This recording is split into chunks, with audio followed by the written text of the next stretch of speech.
Coming up on MHS1. We take a glimpse into the first show in our new Performing Arts Center. Investigate the AirPod epidemic. And make way for our new star soccer player. And it's all coming up on MHS1.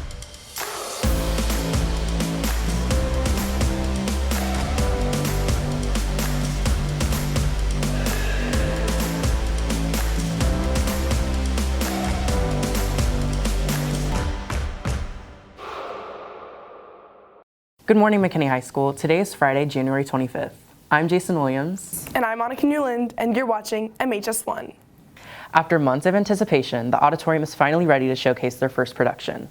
Annika and I make our way to the stage to bring you a behind-the-scenes look of the rehearsal process. As the Phantom of the Opera show is rapidly approaching, the Performing Arts Center is finally preparing to welcome us into the newest edition of McKinney High School. I'm Jessica Lawrence. I am the head director of theater here at McKinney High School, and for our production of Phantom of the Opera this year, I am the artistic director. Phantom of the Opera is a musical by Andrew Lloyd Webber, and it's based on the book by Gaston Leroux, and it is about this girl, Christine Daae, who becomes the obsession of this man, the Phantom of the Opera, who for years many have believed he's just a ghost that resides in the opera house. But you learn throughout the show that he's a real person, and he becomes obsessed with Christine and wants her to become the star of the opera house. And through lots of terrible events, he basically manipulates the people around him in the opera house to get what he wants and make her the star, with the hopes that she'll fall in love with him. I've never worked on a production of this caliber before, because it's not just a theater show. And it's not even just like a fine arts, MHS fine arts show. It reaches out to the entire community, and everyone wants to see it happen. It just like really warms my heart because everyone's just really coming together for this to happen. And it's a beautiful thing when so many people support your students. Making sure the show goes smoothly relies not only on the cast of the production, but also the tech team backstage, who play a huge role in the overall event.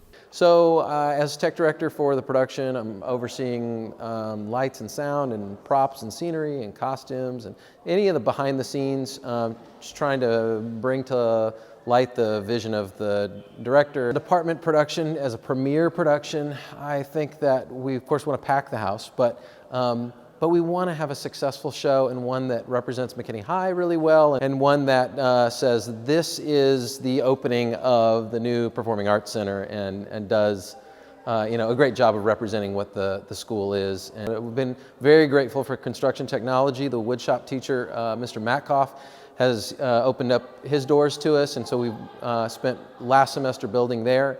Last Friday we got the black box, so now we've got a big space that we can work there, and that was so helpful with just a few weeks left until the show actually opens. Make sure to come see Phantom of the Opera from January 31st to February 1st at 7 p.m. at the new Performing Arts Center here at McKinney High School. This has been Annika Newland and Jason Williams reporting for MHS1. What would you call the one thing you love putting your time towards? A passion. Mary Beth Plaster, Emily Hauser, and Emma Triana show us passion within our students and staff.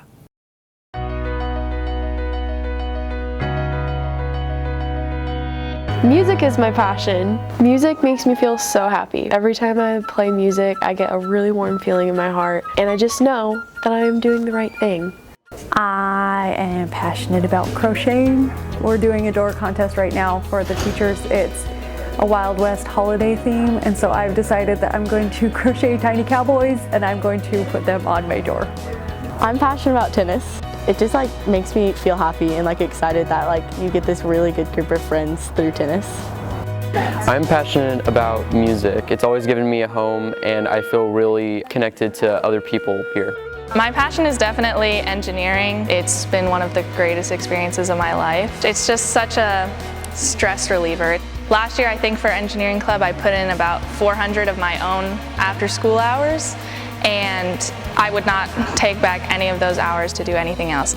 Most passionate about football. That's passion my whole life, and it's what I love doing the most. Being a part of a football team, being a part of something greater than myself like that is just unexplainable. Just the feeling I get of playing on Friday nights can't be put into words. I genuinely like talking about history. I think it's really, really fun. I read children's books about it. It's my own personal children, even though they're only 5 and 3. I'm going to raise tiny little nerds, and I'm excited about it.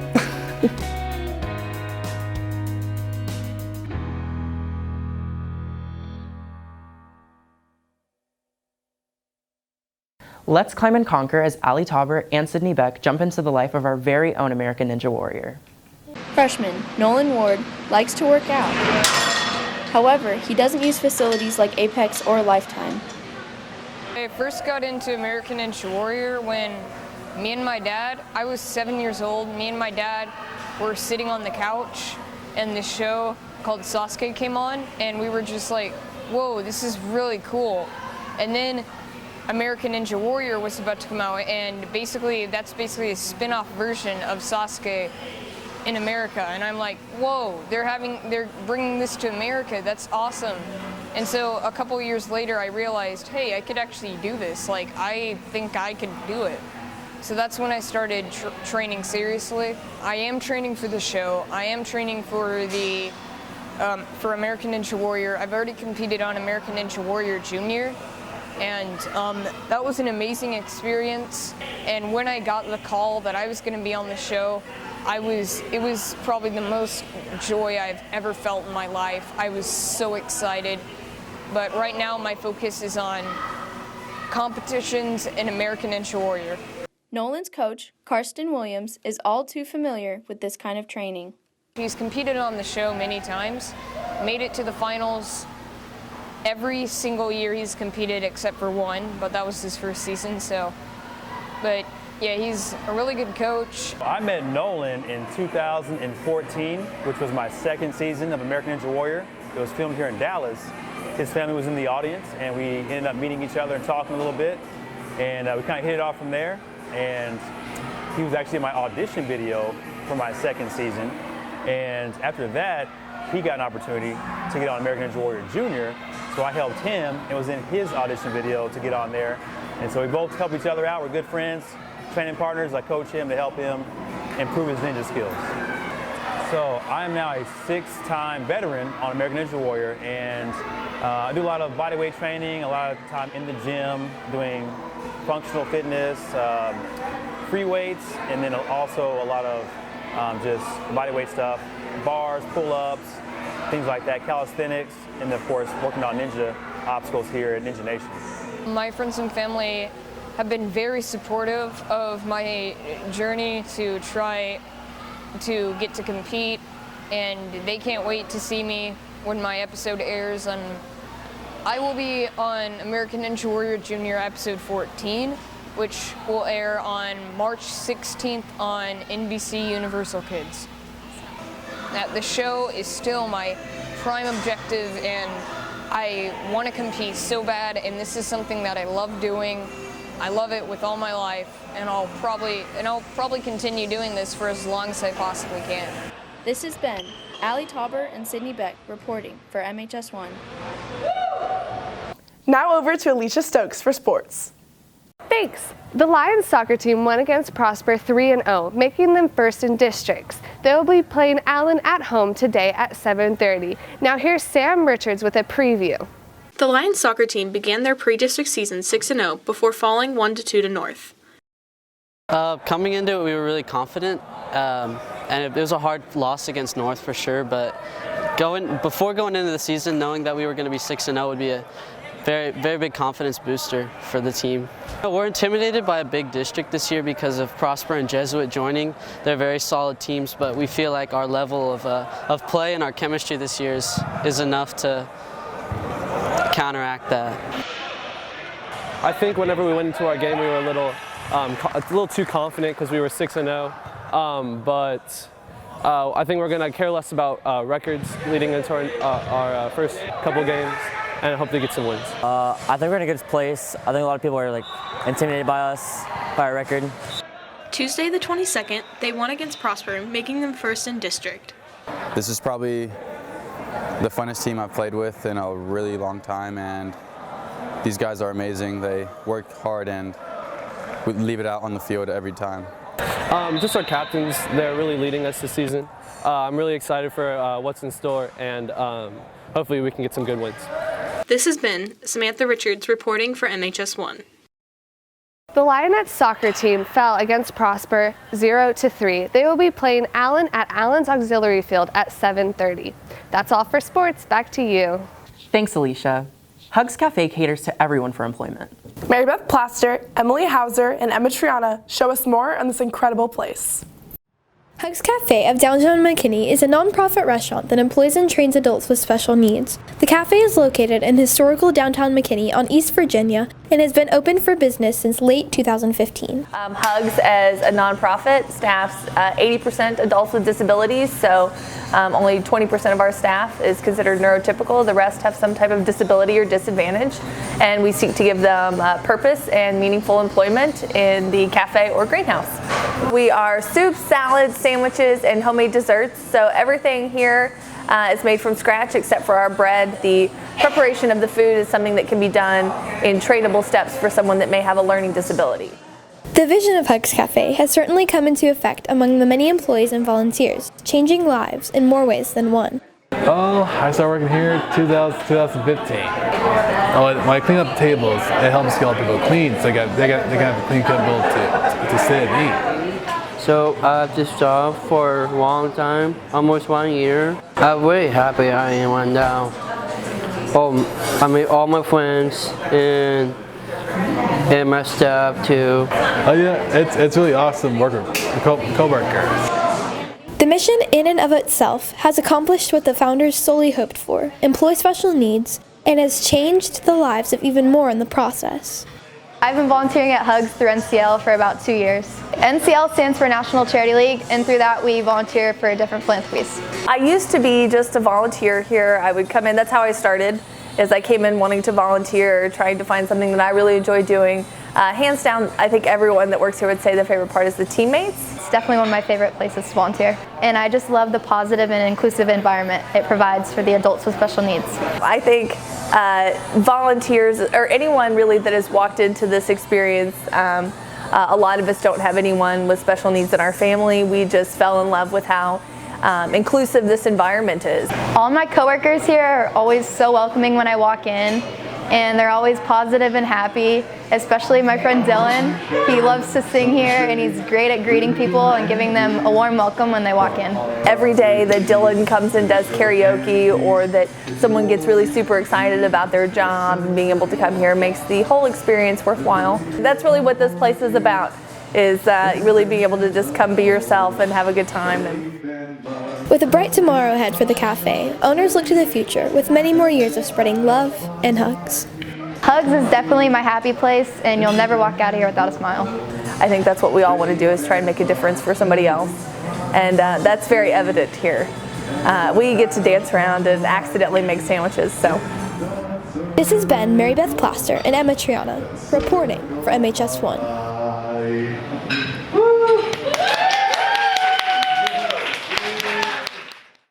Kim and Kanye are having their 4th child. That's like 3 + 1.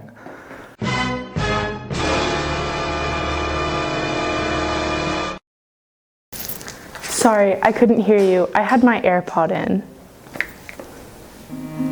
I can't go anywhere without them. If I lost them, I'd think I'd die. They're super glued to my ears.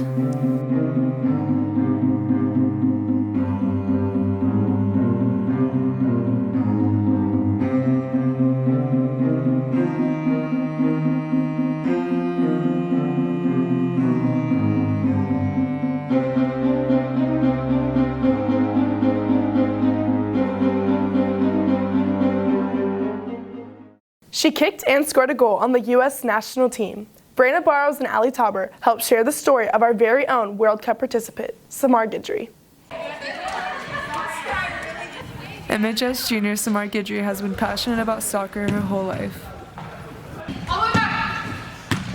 I've been playing soccer since I was 5 years old, so about 11 years. Right now I currently play for FC Dallas, so it's a club that's like based in Frisco. Seeing Samar prosper in soccer was way past our expectations. We put Samar in soccer just as an outlet, something for her to do. And when we saw Samar advance the way she did, it blew our mind. And everything she wanted to do as far as advancing in soccer, we supported her 100%. So about 3 years ago, I went to my first camp, and it was a U.S. camp for U14s. And from there, I stayed with the program, and then I was with the U16s, and then I recently got called up to the U17s, and they were in their World Cup year, so they were going to the World Cup in December. So I got called up, and I made the roster, and I was able to travel to Uruguay with them, and participate in the World Cup for under 17s. For soccer, I've been all over the West Coast, to Florida, and then internationally I've traveled to Germany, Belgium, South Korea, Uruguay, Argentina, and Panama.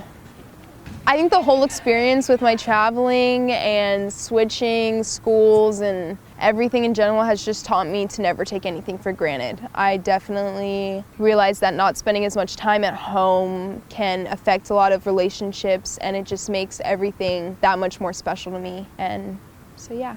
I just think that a lot of people forget that I'm way more than just soccer, and there's so much more to me than that. This has been Brianna Barrows and Ali Tauber reporting for MHS1. You know, Kate Pepper has been my student since she was a freshman. I've been her homebound teacher every year except for the year when her junior year when she was healthier and doing well. She is spunky and vivacious. She runs our poetry club, which is really intimidating to read your poetry and then have Kate tell you how you can do a better job. She's super involved on campus and has a way of brightening anyone's day that she comes across. And I don't know that Kate has ever met a stranger. So there are some of you that probably know Kate and you didn't even realize that's who she was, but because she talks to everyone, you've probably seen her around. We are going to be having a dance for Kate Pepper, who is battling brain cancer right now. She was in remission and it came back stronger than before, and it's resisting treatment. The dance is going to be today at the Cotton Mill, which is on Elm Street between Highway 5 and the Airport Road. And it's free for anyone who can come from McKinney High School, semi-formal. And so this is a dance to basically say to Kate, like, this is a surprise for you, we're behind you, keep fighting, we're on your team, we just want to be there to support her.